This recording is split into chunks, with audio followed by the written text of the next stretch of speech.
Hello to you, my fashion queens. You're welcome back to Trendy Nails and Hairs, the channel, as you always know, that gives you nothing but the very best in nails and hairs fashion. In this video today, I have the best selections of beautiful and perfect ponytail hairstyles for you, my gorgeous queens. So in order for you not to miss a single slide, I urge you to watch to the end.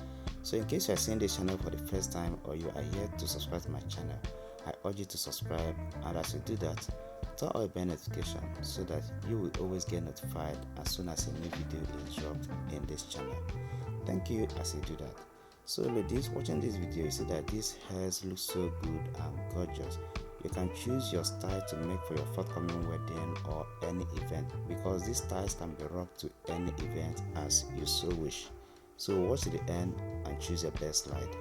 And also, as you watch, kindly support my channel by hitting the like button. Okay, like this video, and also feel free to share it to your friends and your loved ones, and you can also save it for a later use.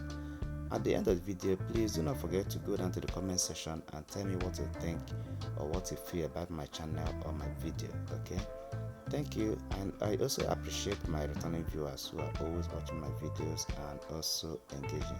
Your effort in this channel, I tell you, is never taken for granted. Thank you so much. So ladies, I'll be looking forward to seeing you again in my next video. Bye for now.